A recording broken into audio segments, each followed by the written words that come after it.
우리 1절 말씀 보니까 1절 한 번 더 선포할까요? 요수아가 나이가 많아 늙음에 여호와께서 그에게 이르시되 너는 나이가 많아 늙었고 얻을 땅이 매우 많이 남아 있도다. 요수아와 이스라엘 백성들의 정복 전쟁이 이제 거의 마무리되었는데, 그 마무리되는 시점이 요수아가 나이가 많아 늙었고, 그러나 아직 이스라엘 백성들에게 주어질 땅, 차지할 땅, 이스라엘 백성들이 얻을 땅들은 많이 남아 있다고 성경이 말합니다. 그래서 여러분 지도를 하나 보시면 요수아 때의 이 정복 전쟁을 통해서 가나안성 대부분의 땅들은 정복이 되었습니다.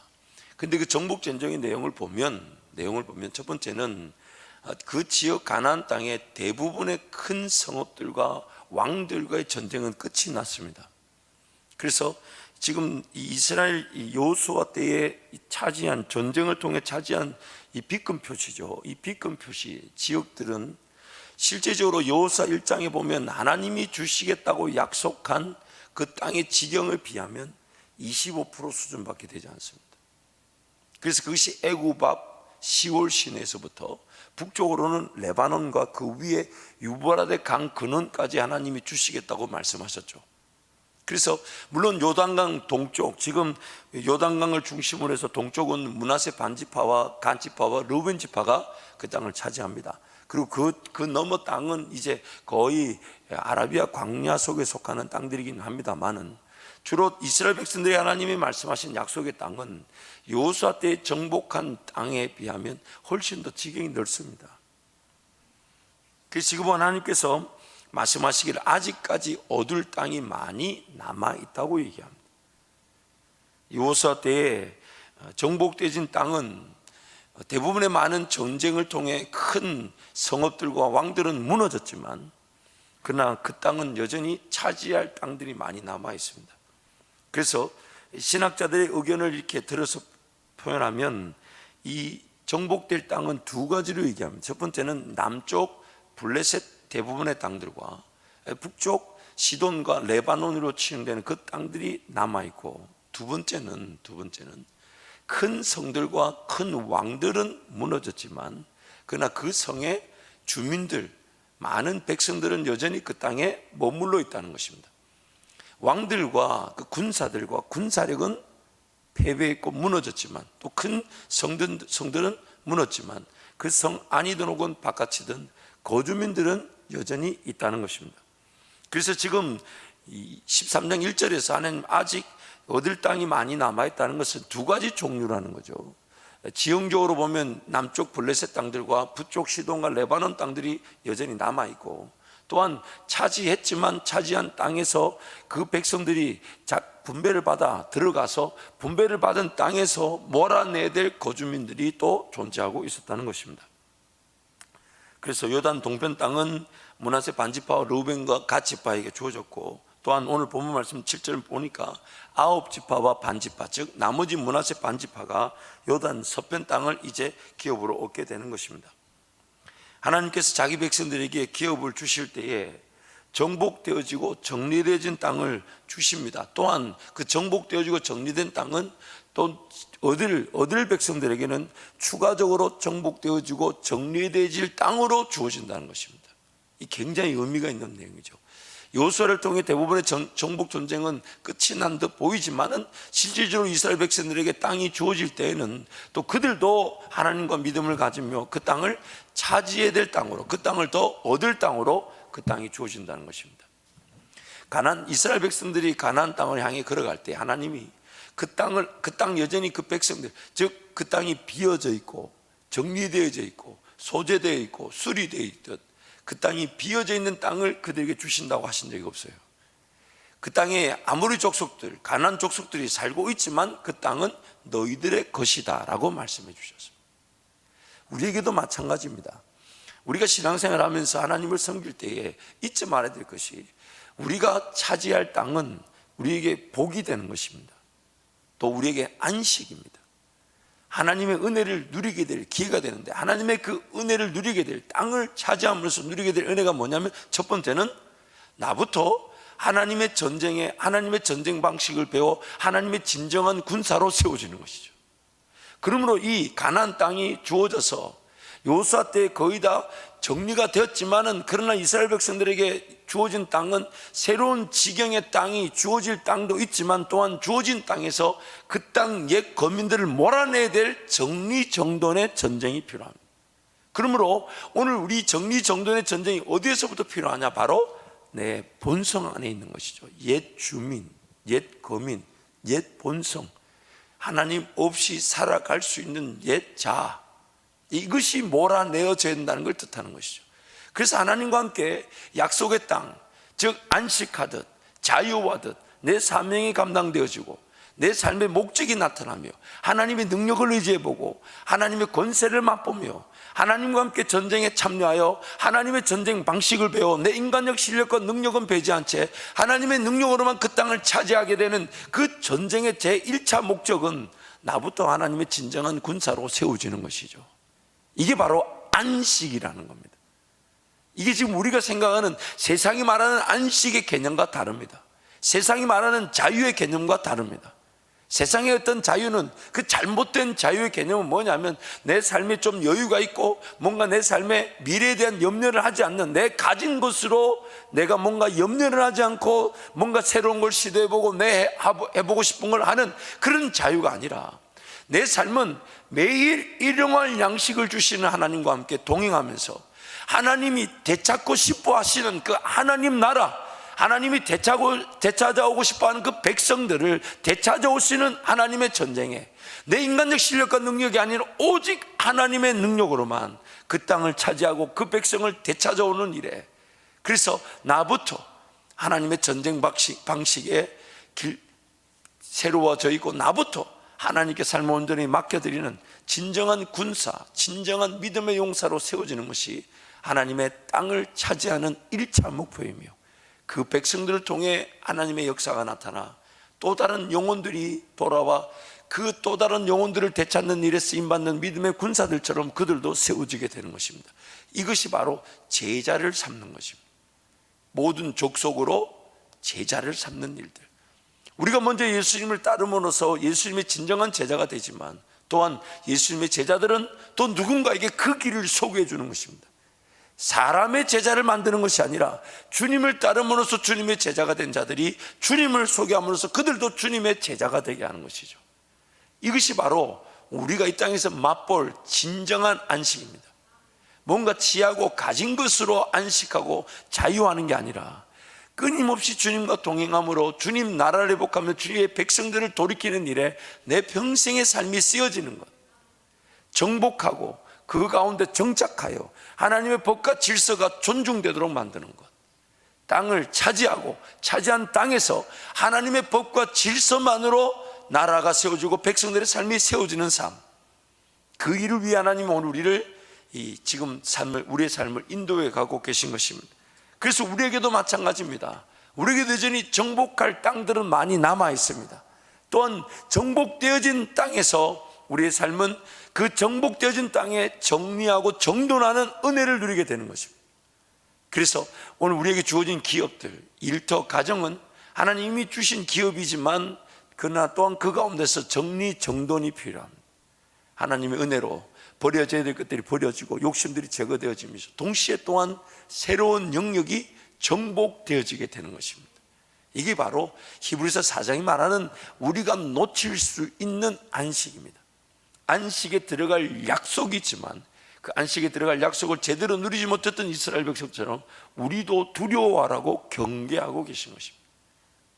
그래서 모세를 통하여 여호수아가 준비되었고, 여호수아를 통하여 이제 이스라엘이 준비되는 것을 하나님이 오늘 이렇게 말씀하시는 거예요. 얻을 땅이 아직 많이 남아있도다.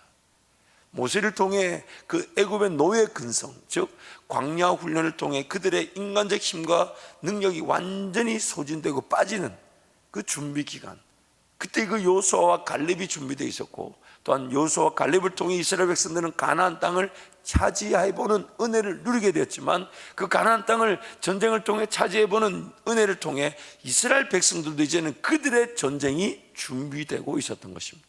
그래서 여호수아가 나이 많아 늙고 이제는 너는 하나님께로 돌아오거라 라고 말씀하시면서 하나님 말씀하시기를 그러나 아직 이스라엘 백성들이 정복하고 정리정돈할 땅들이 아직 많이 남아있다는 거예요. 그리고 오늘 또 우리에게 말씀하십니다. 오늘 또 우리에게도 그 땅이 많이 남아있다는 거예요. 이것은 예수 그리스도를 통한 성령의 은혜를 구약이 상징적으로 보여주고 있습니다. 예수 그리스도를 통해 모든 전쟁은 다 진행 중인가요? 끝이 났나요? 끝이 났습니다. 그럼 성령과 함께 우리가 누린 은혜는 무엇입니까? 승리한 나라의 백성답게 그 나라를 다스리는 것입니다. 큰 성읍들과 권세자들, 통치자들, 악의 주관자들은 다 예수 이름 앞에 무릎을 꿇었습니다. 땅 아래 그리고 땅 위에 하늘 아래 모든 이 피조 세계 안에 세력들은 다 만물은 예수 이름 앞에 무릎을 다 꿇었습니다. 그러나 그 잔당들이 남아있는 것이죠. 그 잔당들이 남아있는 것이죠. 그리고 그 잔당들이 하는 일은 무엇이냐면 하나님의 백성들로 미혹하여서 승리의 그 은혜를 누리지 못하게 하는 것입니다. 움츠러들게 만들고 불안하게 만들고 두려워하게 만들고 미혹시키고 유혹하여서 예수 이름의 권세를 붙들지 못하게 만들고 예수 이름만을 자랑하지 못하게 만들고 그 성도들의 입을 가로막아 염려와 근심과 걱정에 사로잡혀 살게 만든다는 것입니다. 먹고 마시고 입는 문제에 두려워하게 만든다는 것이죠. 하나님 한 분이면 충분한데 하나님 한 분이면 충분하지 못하다는 것을 자꾸만 악용해요. 그래서 내 안에서 지금 그 전쟁이 일어나고 있는 것입니다. 우리의 전쟁은 승리와 패배와 관계가 없습니다. 하나님은 항상 승리해 오셨고 영원히 승리하시는 분이신데 그 백성이라는 우리가 타락하다 보니 하나님의 승리를 승리답게 누리지 못하더라는 겁니다. 그래서 승리답게 누리지 못하다 보니까 성령 하나님이 이제 그 일을 도우시는 거예요. 여호수아를 통해 전쟁이 어느 정도 끝이 나 땅들이 분배되어져 이제 각자가 하나님과 함께 동행하면서 그 땅을 더 차지하고 또 정리정돈할 은혜, 이제 이것이 예수 그리스도 위의 성령 시대, 우리의 시대를 뜻하기도 합니다. 예수 그리스도로 말하면 모든 전쟁은 다 끝이 났고 이제 그 잔당들을 몰아내는 일들, 왜냐하면 예수님이 승리 깃발을 들고 계시기 때문에 이것이 바로 오늘 우리가 놓치지 말아야 될 은혜일 것입니다. 두 번째로 오늘 우리가 좀 더 유의 깊게 살펴볼 본문은 14장에 나오는 그 갈렙의 믿음과 또한 요구입니다. 갈렙의 땅을 분배를 할 때 갈렙이 요구하는 땅의 내용인데 14장 6절에 15절을 우리 한 절씩 교독하겠습니다.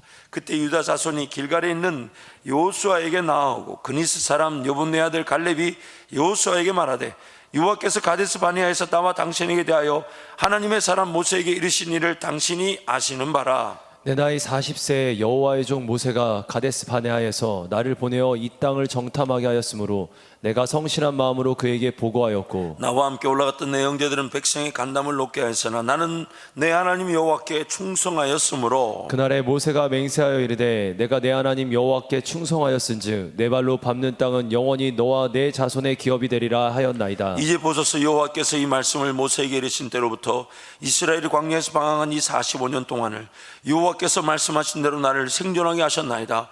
오늘 내가 85세로 돼 모세가 나를 보내던 날과 같이 오늘도 내가 여전히 강건하니 내 힘이 그때나 지금이나 같아서 싸움에나 출입에 감당할 수 있으니 그날에 여호와께서 말씀하신 이 산지를 지금 내게 주소서. 당신도 그날에 들으셨거니와 그곳에는 아낙 사람이 있고 그 성읍들은 크고 견고할지라도 여호와께서 나와 함께 하시면 내가 여호와께서 말씀하신 대로 그들을 쫓아내리이다 하니 여호수아가 여분네 아들 갈렙을 위하여 축복하고 헤브론을 그에게 주어 기업을 삼게 하매 두 절 함께 갑니다. 헤브론이 그니스 사람 여분네 아들 갈렙의 기업이 되어 오늘까지 이르렀으니 이는 그가 이스라엘 하나님 여호와를 온전히 쫓았습니다.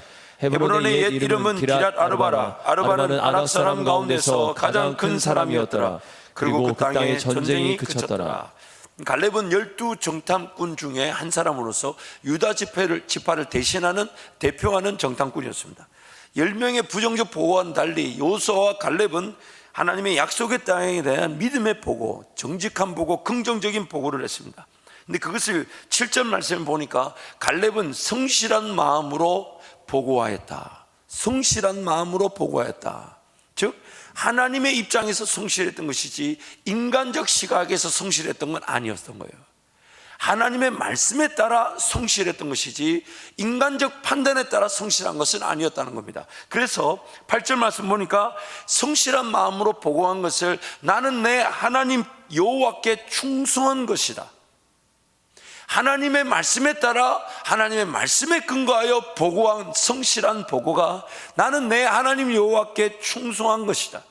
그리고 모세조차도 9절에 보니까 갈렙의 성실한 마음으로 보고한 것도 이 여호와께 충성한 것이라고 이 모세도 인정해 주고 있습니다. 갈렙의 성실한 보고, 하나님의 말씀에 근거한 보고, 그리고 모세도 갈렙도 그것이 여호와께 충성된 것이다. 그래서 민수기 14장 6절에서 10절 말씀 보면 이런 보고를 했죠. 그 땅을 정탐한 자 중 눈의 아들 여호수아와 여분네 아들 갈렙이 자기들의 옷을 찢고 이스라엘 자손의 온 회중에게 말하여 이르되 우리가 두루 다니며 정탐한 땅은 심히 아름다운 땅이라. 여호와께서 우리를 기뻐하시면 우리를 그 땅으로 인도하여 들으시고 그 땅을 우리에게 주시리라. 이는 과연 젖과 꿀이 흐르는 땅이니라. 다만 여호와를 거역하지는 말라. 또 그 땅 백성을 두려워하지 말라. 그들은 우리의 먹이라. 그들의 보호자는 그들에게서 떠났고 여호와는 우리와 함께 하시느니라. 그들을 두려워하지 말라 하나 온 회중이 그들을 돌려치려 하는데 그때 여호와의 영광이 해방에서 이스라엘 모든 자손에게 나타나시느니라. 여호수아와 갈렙은 하나님 그분을 의지하였고 하나님의 관점에서 그 땅을 보았습니다. 하나님이 말씀하신 대로, 약속하신 대로 젖과 꿀이 흐르는 땅, 인간적 생각에서 그 자기네들 시각과 관점을 배제한 것입니다. 이게 바로 믿음이에요. 그래서 예수를 바라보라, 그것이 믿음이 되는 이유가 뭐냐면 그분의 관점, 하나님의 관점에서 이 세상을 보는 것, 약속하신 말씀에 따라 이 세상을 보는 것, 이게 바로 믿음인 겁니다. 이게 바로 하나님께 충성하는 거예요. 하나님이 말씀하신 것만을 붙들고 하나님이 말씀하신 대로 세상을 보는 것, 이게 바로 믿음인 것입니다.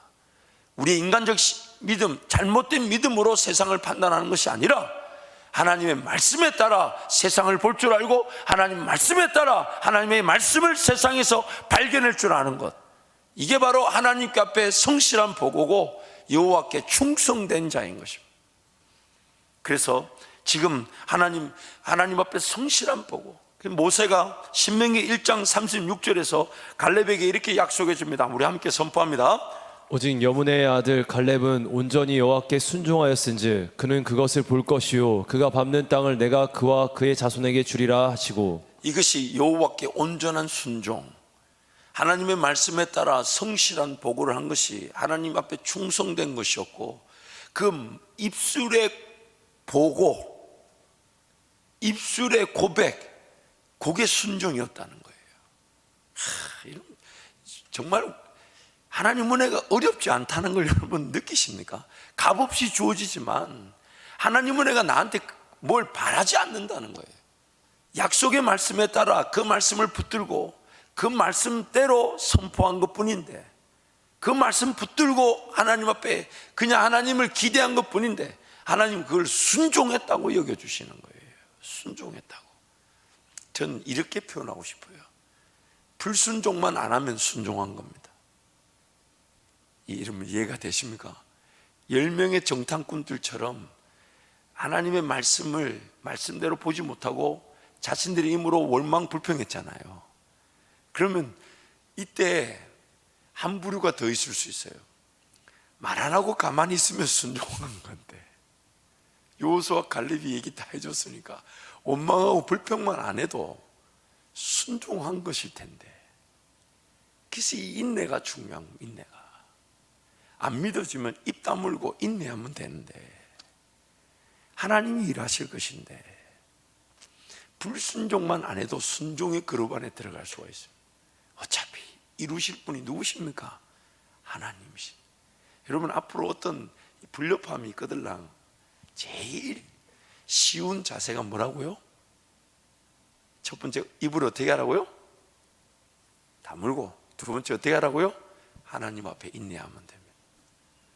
하나님 앞에 기도하면 됩니다. 그러면 모든 높아진 것들은 하나님이 무너뜨려 주실 것이고 낮아진 것들은 높아지게 하실 것입니다. 그래서 갈렙은 이 여호수아 약속의 말씀 따라 지금 이 12절 14절에서 기업을 요구하고 있는데, 이 산지를 내게 달라 하는 그 산지가 바로 아낙 자손이 거하고 있는 헤브론이라는 것입니다. 근데 그 아낙 자손은 그 당시 이스라엘 백성들이 벌벌 떨었던 골리앗의 조상들이었죠. 그래봐야 이름 3명 언급됐습니다. 근데 그 아낙 자손이 거하는 이 갈렙이 지금 10명의 그 부정적인 정탐꾼들의 보고 속에 나오는 그 대표적인 그 가나안 땅, 우리가 그들 비하면 메뚜기에 불과했던 그들이 누구였냐면 아낙 자손들이었어요. 그들 비하면, 왜? 골리앗에 비하면 우리는 메뚜기에 불과할 수 있으니까. 그러니까 이 갈렙이 그 10명의 정탐꾼들이 두려워했던, 그래서 이스라엘 백성들이 그들을 죽이고 애굽으로 돌아가자 했던 그 아낙 자손들을 계속 품고, 하나님 나와 함께 하시면 내가 저 인간들을 물리치게 될 것이다. 이 믿음의 사람의 행보입니다. 막상 이 믿음의 사람의 행보에 아무도 이의를 달지 않습니다. 나도 그 땅 갖고 싶어. 야, 왜 자기만 저 땅을 달라 해? 이런 다툼이 생기지가 않아요. 이 믿음의 길을 걸어갈 때는요, 이런 다툼이 생기지가 않아요. 저거 힘들 텐데, 저거 어려울 텐데. 그러나 오히려 그 사람을 통해 하나님이 더 영광을 받으시게 되고, 남들 볼 때는 어려운 일이, 그래서 그래 그거면 그 사람 거가 맞겠지 라고 존중했던 그 일이 믿음의 사람들에게 주어지게 되는 겁니다. 그래서 믿음의 길은 어떤 경쟁과 다툼 속에 나타나지 않습니다. 시샘과 열등과 우등생 같은 그런 느낌, 우월감 같은 게 없어요.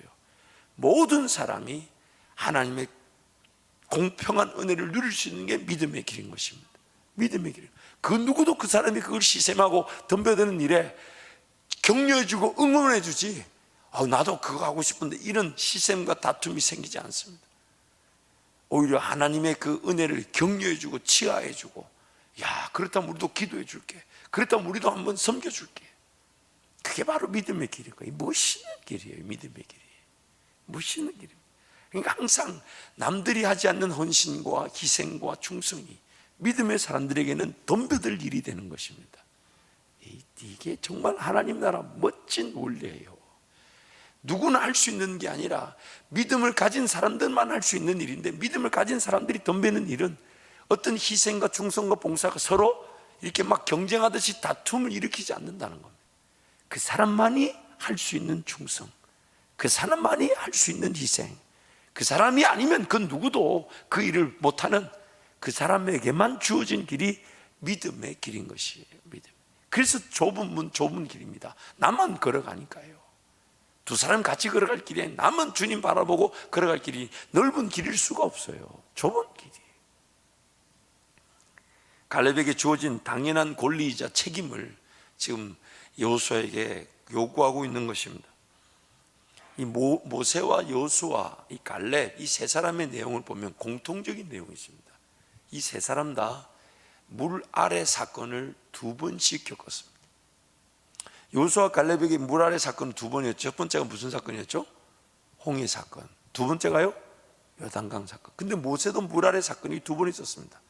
첫 번째가 홍해 사건, 두 번째가 뭐였죠? 죄송합니다. 첫 번째가 자기가 태어나자마자 어디에 던져졌습니까? 물에 던져졌잖아요. 물에서 건짐을 받았다 해서 모세 아닙니까? 그리고 두 번째 물 사건이 물 아래 지나는 게 홍해 사건이었죠. 또 공통분모가 있습니다. 이 세 사람은 이 물 아래 세례를 받는 이 사건이 2번씩 있었지만, 또한 그 두 번의 물 사건 사이에 어떤 기간이 포함되어 있냐면 광야 기간이 포함되어 있습니다. 광야 딱 40년. 셋 다 광야 40년 기간. 물론 갈렙은 지금 광야 이후 가나안 땅에 들어온 그 5년 정도의 기간을 광야 기간으로 포함되고 있지만, 성경 분명히 말하고 있죠. 광야 기간을 보는 게 40년이에요. 저는 이것을 오늘 이렇게 해석하고 싶습니다. 우리가 정말 예수를 믿고 거듭났을 때 우리는 물세례, 즉 세례를 받죠. 그래서 하나님께서 우리에게 허락하신 그 은혜를 나의 자발적 시인으로 그 세례를 통해 예수를 더 믿는 믿음의 자리로 나아갑니다.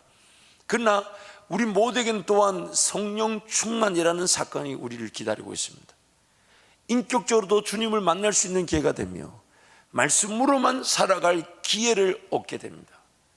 그러나 그 안에는 여전히 인간적 능력과 실력으로 하나님을 섬길 위기가 존재하고 있습니다. 그래서 하나님은 광야 40년 기간 동안 그 인간적 힘과 능력으로 삶을 살 뿐만 아니라 인간적 힘과 실력으로 하나님을 섬길 그 위험을 제거하시는 것입니다. 제거하시는 것. 참 신비합니다. 신비합니다. 모세든 여호수아든 갈렙이든 셋 다 그 물세례와 또한 요단강 세례 사건 그 사이에 광야 40년 기간이 들어와 있다는 것. 그래서 오늘 우리의 삶도 마찬가지입니다. 우리도 동일하게 예수 그리스도를 믿고 하나님의 자녀가 되었고 또한 성령 충만의 그 은혜를 누릴 기회들이 늘 있습니다. 물론 그 성령 충만 사건은 우리의 삶을 지켜준다기보다는 주님만 따라갈 기회가 되면서 그러나 제 가운데 쓰러졌을 때 우리를 일으켜주는 능력이 되는 것이지만 성령 충만에 대해서 오늘 또 우리는 쓰러지고 넘어질 위기를 또 가지고 있잖아요. 그래서 매일 성령 충만이 필요한 것이죠. 그러나 우리에게 필요한 것은 인간적 실력과 능력으로 살지 않는 법을 성령을 통해서만 배울 수 있다는 겁니다. 성령을 통해서. 그래서 오늘 우리의 삶은 말씀을 따라가는 겁니다. 그래서 지금 오늘 우리의 삶 가운데는 세 부류의 삶이 있을 수 있습니다. 첫 번째 삶은 하나님의 전쟁에 관심도 없이 살아가는 인생. 두 번째 부류는 하나님의 전쟁을 자신의 인간적 실력과 능력으로 치르며 사는 인생. 세 번째는 하나님의 전쟁을 성령의 능력으로 치르며 사는 인생. 이 세 부류가 있죠. 세 부류. 첫 번째는 뭐라고요? 전쟁에 있는지 없는지 관심도 없는 인생. 그게 길가와 같을 수가 있는 길가와. 그렇죠? 두 번째는 하나님의 전쟁을 인간적 실력과 방법으로 치르려는 인생. 돌박과 가시떨기 같을 수 있겠죠. 세 번째는 하나님의 전쟁을 성령의 능력으로 치르는 인생. 그래서 우리에게는 광야 기간이 필요한 겁니다. 그런데 여러분, 이 세 부류의 인생은 또 두 가지 부류로 나눌 수 있습니다. 첫 번째는 하나님의 말씀을 통해 우리의 연약함과 부족함, 즉 하나님 말씀은 살아있기 때문에 좌우의 날선검보다 이리해서 우리 혼과 윤과 간절과 골수를 찔러 쪼개고 그 하나님 앞에 다 드러낸다 하셨으니까 하나님의 말씀을 통해 무엇이 인간적 욕심이고 무엇이 인간적 실력이며 무엇이 인간적 능력인지가 드러나 예수를 붙들고 사는 인생이 있는가 하면 하나님 말씀을 가까이 하지 않고 거절함으로써 내 삶을 통해 이스라엘 백성들처럼 삶을 통해 인간적 실력과 능력을 발견하는 경우가 있습니다. 그러나 안타까운 것은 삶을 통해 인간적 실력과 능력을 발견했을 때는 시간을 되돌릴 수 없다는 것과 심은 대로 거두기 때문에 인생의 어떤 늙음악에 다시 심어야 되는 어리석은 일이 일어날 수가 있습니다. 인생의 발달 단계에 따라 그 단계에 요구되어지는 성령 하나님과 동행을 통해 심을 수 있는 기회들을 놓쳐버려서 인생의 마지막에 깨우침을 얻었지만 그래서 구원을 받고 하나님 백성으로 살 수 있지만 그러나 다시 심어야 되는 일이 일어날 수가 있는 것이죠. 그래서 하나님 오늘 우리에게 권면하시기를 말씀으로 거듭났으니 말씀으로 양식으로 삼고 말씀만을 따라가라는 것입니다. 이게 바로 구원 얻은 성도들이 받을 수 있는 특권입니다. 특권. 하나님의 말씀으로 거듭났고 하나님의 말씀이 양식이며 하나님 말씀이 내 삶을 인도하기 때문에 하나님 말씀만을 붙들라는 것입니다. 그런데 감사한 것은 85이 되어도 하나님이 기회를 주신다는 거죠. 85이 돼도 기회를 주신다는 거예요. 인생의 어느 시기든 간에 하나님이 인도하지 못할 시기는 존재하지 않는다는 것입니다. 그러면 오늘 우리가 다시금 우리 자신들에게 적용할 내용은 아직 우리에게도 차지할 땅이 많이 남아있다고 얘기합니다. 많이 남아있다. 또한 그 차지할 땅은 정복할 땅과 함께 또한 정리정돈이 필요한 땅인데 우리는 매일 정리정돈이 필요한 땅을 가지고 있다는 겁니다. 내 본성. 그리고 정리정돈, 즉 무엇이 정리정돈돼야 되냐? 인간적 실력과 능력으로 삶을 살거나 하나님을 섬기려는 그것이 정리정돈돼야 된다는 거예요. 근데 재밌는 것은 내 이 본성이 정리정돈되면 새롭게 차지할 정복할 땅이 나타나게 된다는 것이죠. 왜냐하면 새로운 정복할 땅은 내 이 정리정돈이 되지 않으면 따라 나설 수가 없는 땅이기 때문이에요. 그래서 정리정돈의 기회와 함께 정복할 땅, 그러나 그것이 우리에게는 안식이 되고 자유가 되고 하나님과 함께 동행할 기회가 되는 것입니다. 그리고 이 정리정돈의 은혜는 삶을 살아보고 난 다음에 정리정돈의 은혜를 구할 것인가, 아니면 말씀을 통해 정리정돈할 것을 발견할 것인가, 이 둘 중에 하나입니다. 자, 1번 말씀을 통해 정리정돈할 것, 2번 인생 실컷 다 허비하고 낭비하고 정리정돈할 걸 발견할 것. 1번 하시겠어요? 2번 하시겠어요? 그래서 우리는 새벽을 깨워 주께 달려나온 거예요. 하나님 은혜를 베풀어 주옵소서. 은혜를 베풀어. 모세처럼 사명도 알고 하나님 나라를 위해 살아야 되는 걸 알지만 인간적 실력과 능력으로 하나님의 사명을 혹은 하나님 나라를 살고자 했을 때 우리는 광야 같은 인생길을 피할 수 없을 수 있습니다. 그러나 모세 나이 80에도 하나님은 하나님의 능력으로 그 일이 감당되어질 수 있는 은혜를 주셨습니다.